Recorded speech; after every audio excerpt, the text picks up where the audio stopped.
스트레스 진단 테스트처럼 눈의 떨림을 활용한 착시 그림일까요? 그러면 너무너무 좋겠지만 안타깝게도 아닙니다. 사람들의 눈의 구조에 따라서, 눈의 구조적인 변화에 따라서 똑같은 사물이지만 너무나도 달라 보일 수 있다라는 이런 단계별의 그림을 지금 좀 보여드리고 있는데요. 어떤 일이 있을 때 이런 형태로 나의 시각이 달라질 수 있을까요? 이 그림 아래쪽에 또 다른 사진을 지금 좀 보여드리고 있는데요.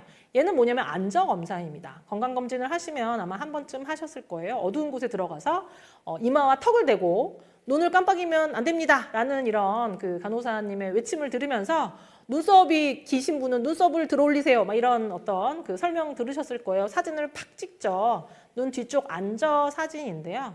A 같은 사진은 정상적인 안저의 사진입니다. 근데 B와 C 사진 같은 경우에는 정상적인 안저와는 조금 사뭇 다른 그 사진을 좀 보실 수가 있는데, 저는 이 B 사진을 보면서 어떤 생각을 했냐면요. 호박을 생각했어요. 호박, 보석 중에 호박 알고 계시죠? 조금 큰 사이즈의 보석이고요. 뽀로찌나 뭐 조금 연세가 많으신 분들 좀 큰 사이즈의 반지를 하는 이런 원석 중에 하나입니다. 그런데 이 호박은요. 아주 맑고 투명한 호박보다는 그 안에 불순물이 있는 호박이 훨씬 더 비싸고 예쁜 호박이에요. 그래서 이 안저로 놓고 봤을 때 A는 맑은 안저, 맑은 호박이죠. 근데 B와 C는 어떻죠? 뭔가가 좀 들어있어요. B는 뭐가 들어있냐면, 저는 이 사진을 보면서 무슨 생각을 했냐면 순두부를 떠올랐거든요. 순두부. 몽글몽글 순두부. 눈 밑에 몽글몽글 순두부가 껴있다. C는 어떻죠? 순두부에서 끝이 아니고요. 얘는 뭐가 있냐면, 순두부, 저는 개인적으로는 순두부를 아주 좋아하진 않아요. 조금 콩비린내가 나서 양념 간장을 뿌려도 좀 비린내가 나는 것 같아서 매콤하게 고추 기름으로 양념되어 있는 걸 좋아하거든요. C는 어떤 상황이죠? 고추 기름이 한 방울 똑 떨어져 있는. 근데 눈에는 고추 기름이 없으니까 얘는 뭘까요? 혈관 출혈이 일어난 상황입니다. 그래서 C 같은 상황을 뭐라고 이야기하냐면 혈관 출혈이 동반된 습성 황반 변성이라고 이야기하고요. B는 비정상적인 조직이 축적이 된, 하지만 출혈이 동반되지 않은 상황이기 때문에 건성 황반 변성, 건조하다는 거죠. 하지만 비정상적인 물질로 인해서 시각적인 왜곡이 생겨난 상황을 이렇게 비유해서 보여드리고 있습니다. 안희진 리더님께서 지금 눈이 피로하다라고 말씀을 해주셨는데, 우리 눈의 구조를 한번 살펴보도록 할까요? 이 눈은 수정체와 함께 모양체, 이 모양체 뭐죠? 모양체 근육이에요. 앞서 마그네슘이 부족하면 근육이 떨린다라고 말씀을 드렸는데, 이 눈떨림을 유도하는 근육, 바로 모양체 근육입니다. 조리개 같은 역할을 하면서 빛의 부분을 조절하는, 또 수정체의 두께를 조절하는 굉장히 중요한 근육이죠. 근데 우리 궁금하실 거예요. 마그네슘이 부족하면 왜 눈만 떨릴까요?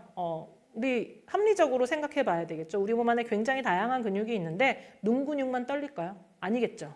눈 근육 같은 경우에는 굉장히 미세하고 이것이 떨리면 눈의 시야에 반영이 돼서 나타나기 때문에 내가 더 미리 캐치할 뿐이다 라고 이해하시면 좋으실 것 같습니다. 그래서 모양체, 빛을 조절하는 모양체, 수정체, 그리고 맨 뒤쪽에는 안저로 찍힌 망막과 망막의 중심인 황반까지를 눈의 구조로 이해하시면 좋으실 것 같은데, 특히나 이 황반은 시력의 90%를 담당하는 시신경 세포가 밀집되어 있는 굉장히 중요한 기관이다라고 이해하시면 좋으실 것 같습니다. 근데 우리 현대인들 어떻죠? 눈을 굉장히 혹사시키고 있죠. 가장 눈을 혹사시키는 활동은 뭐냐면 근거리 시작업입니다. 근거리 시작업 뭐가 있을까요? 책을 너무 오래 읽는 거. 하루에 책을 6시간씩 읽는 거. 근데 6시간씩 읽으실 수가 없잖아요. 1시간만 읽으면 너무 졸리죠? 근데 뭐는 가능하다? 스마트폰은 가능해요. 컴퓨터를 보거나 스마트폰을 통해서 굉장히 가까운 거리, 우리 스마트폰을 막 TV 보는 것처럼 막 몇 미터 떨어져서 보지는 않죠. 정말 눈 코앞에다 놓고 보고 계시잖아요. 이렇게 가까운 거리에서 눈을 고정시켜서 오랜 시간 동안 눈 한 번 깜빡이지 않고 있게 되면 어떤 일이 벌어지냐면 모양체 근육이 수축된 상태로 굉장히 오랫동안 유지되게 됩니다. 눈의 피로와 눈의 조절력에 굉장히 큰 문제가 나타날 수 있다라고 말씀을 드리면서, 여기에 더 최악인 상황은 뭘까요? 어두운 곳에서 휴대폰을 볼 때. 어두운 곳에서 보면 어떻게 되냐면 우리 흔히들 동공을 연다라고 이야기하죠. 빛이 없기 때문에 더 많은 빛을 받아들이기 위해서 동공을 더 열어서 눈 뒤쪽까지 스마트폰에서 나오는 블루라이트를 더욱더 많이, 더욱더 깊숙이 받을 수 있도록 하는 활동이다. 게다가 가끔 어두운 곳에서 이제 침대에 누워서 스마트폰을 보시면 블루라이트에 의한 공격뿐만이 아니라 가끔 깜빡 졸면서 스마트폰이 머리로 떨어지시기도 하잖아요. 그래서 굉장히 위험하다. 너무 많이 활용하시는 것은 좋지 않다라고 말씀을 드리면서요. 앞서는 순두부라고 말씀을 드렸는데 얘는 그냥 순두부가 아니고요. 공식적인 명칭이 있어요. 드루젠이라고 하는 명칭을 가지고 있고 눈은 굉장히 활발하게 어떤 면에서 보면 외부에서 들어오는 모든 자극을 받아들이는 굉장히 중요한 기관인데 이 기관에서 세포 대사를 아주 활발하게 하고요. 그 세포 대사의 과정 가운데 노폐물이 만들어지게 되는데 그 만들어진 노폐물이 망막세포 상피에 쌓이면서 생긴 둥근 황박색 침전물을 두루젠으로 이야기를 하고 있습니다. 자기 전, 네, 그렇죠. 자기 전에 보시는 거 안 좋다. 스마트폰은 어떻게 하셔야 되냐면 밝은 곳에서 하시고요. 잠잘 때는 스마트폰 딱 끄고 어두운 곳에 딱 와서 주무셔야 된다라는 이런 부분 말씀드리면서 다시 두루젠으로 우리 집중을 한번 해보도록 할게요. 굉장히 재미있게요. 이 눈으로 들어온 이런 빛은요. 우리 눈 뒤에 있는 광수용체 세포에서 얘를 받아들여서 뇌로 전달을 하게 되는데 뇌로 전달할 때는 이 정보를 전기신호로 전환해서 뇌로 전달을 하게 된대요.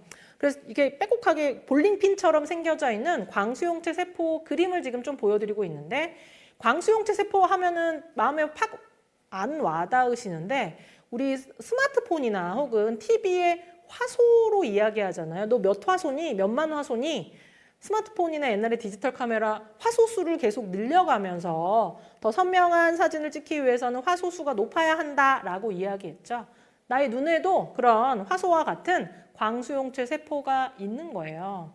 근데 스마트폰이나 이런 TV보다는 훨씬 더 높은 억만 화소, 도저히 기계로는 따라잡을 수 없을 만큼의 엄청나게 많은 능력치를 내 눈이 가지고 있다라고 좀 말씀을 드리면서 얘가 여러 가지 다양한 이런 활동을 통해서 자꾸 일을 하게 되면 노폐물이 쌓인다. 그 노폐물이 두루젠, 누리끼리한 뭔가가 이렇게 그쵸 순두부 같은 애들이 광수용체 세포 밑에 쌓여 있는 거 보이시죠, 그렇죠? 그 아래쪽 그 빨간 기둥은 뭘까요? 혈관이에요. 무언가의 세포가 여러 가지 다양한 역할을 하기 위해서는 영양분과 산소를 누구를 통해서 공급받아야 될까요? 혈액을 통해서 공급받아야 되겠죠. 그런데 혈액을 통해서 공급받아야 되는 그 과정 가운데 그 사이에 노폐물이 끼게 되면 어떻게 되냐면 혈액의 공급에 차단이 오겠죠. 그럼 어떤 일이 벌어지냐면 그 광수용체 세포에 위축이 생기게 되고요. 이런 위축이 생기면 어떤 일이 벌어진다? 시각적 왜곡이 발생하게 돼요. 그 부분에 받아들여진 이런 빛의 그 신호를 제대로 잘 전환할 수 없기 때문에 비정상적인 시각의 변화가 발생한다라고 말씀을 드리면서 나의 눈은 근데 그냥 혈액이 잘 공급되지 않나 보다 그냥 가만히 있는 것이 아니고요. 경우에 따라서는 그 상황을 탈피하기 위해서 노력을 해요. 어떻게 노력을 하냐면 비정상적인 신생혈관을 만들어서 말 그대로 눈이 너무 피로하면 핏발이 선다라고 이야기하잖아요. 새로운 혈관을 만들어서 영양분을 공급하기 위한 이런 노력을 하게 되는데 그렇게 만들어진 비정상적인 신생혈관은 마치 뭐와 같냐면 탄탄하게 닦여진 고속도로가 아니고요. 샛길인 거죠. 그렇죠? 정상적인 길이 아닌 거죠. 그래서 외부적인 자극에 의해서 얘가 쉽사리 손상받고 출혈이 일어나게 되면 뭐가 된다고요? 습성 황반 변성이 일어날 수 있다라고 말씀을 드렸죠. 습성 황반 변성이 일어나면 시력을 잃을 수가 있고요. 진행은 뭐가 더 빠를까요? 습성 황반 변성이 빠르겠죠. 이런 눈의 과도한 피로로 인한 망막의 구조적인 변화와 손상으로 인해서 눈 관련된 문제가 나타날 수 있다라는 이런 부분 말씀을 드리면서 눈 건강은 어떻게 케어하셔야 될까요? 일단은 너무 지나치게 근거리 시작업을 하시는 거, 책도 2시간 이상 읽는 거 금지, 스마트폰도 막 2시간 이상씩 하시는 거 금지입니다. 여기에 플러스 눈의 앞에서 뒤까지 입체적인 눈 건강 관리를 해주셔야 되겠죠. 이 눈의 노화는 예고 없이 시작이 됩니다. 시각을 담당하는 이 망막의 중심부인 황반 같은 경우에는 마치 선글라스와 같은 역할로 눈의 중심부에 집중되는 이런 빛의 자극을 차단시켜주는, 좀 막아주는 이런 역할을 하는데 안타깝게도 그 황반색소의 밀도가 50에서 60대가 되면 20대의 3분의 2 수준?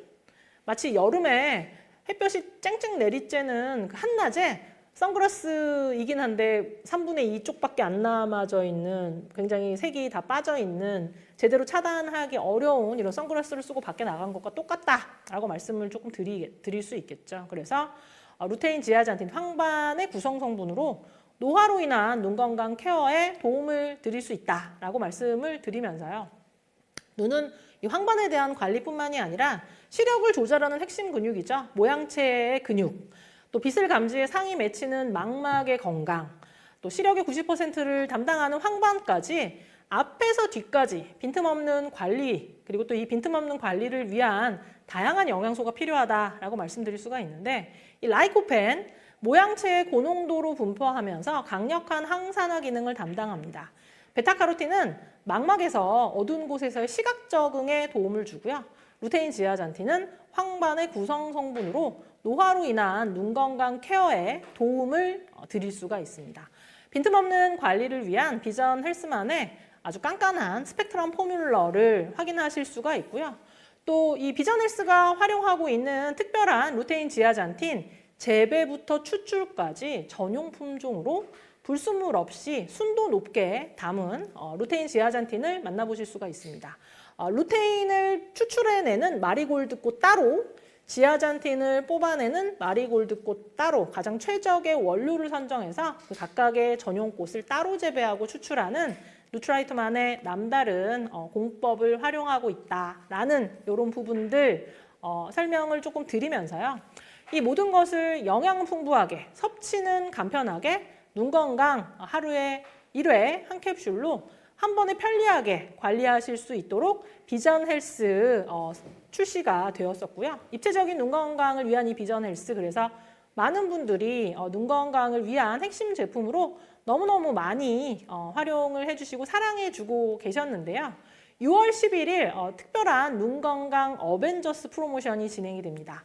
스펙트럼 포뮬러로 입체적인 눈 건강 관리에 도움을 드릴 수 있는 이런 비전 헬스 대용량과 소용량을 함께 구매하시게 되면 함께 하면 더 좋은 건조한 눈 건강 개선에 도움을 줄 수 있는 오메가3를 섭취하실 수 있는 오메가3 밸런스 미니가 증정이 되는 특별한 출시 프로모션이 눈 건강 어벤져스 프로모션으로 준비가 되어 있다는 거, 이렇게 6월에 알차게 준비되어 있는 6월 4일 출시 마그네슘 릴렉스, 또 6월 11일 눈 건강 어벤져스 프로모션까지 많은 기대와 성원 부탁드리면서 제가 준비한 내용은 이렇게 마무리하도록 하겠습니다. 감사합니다.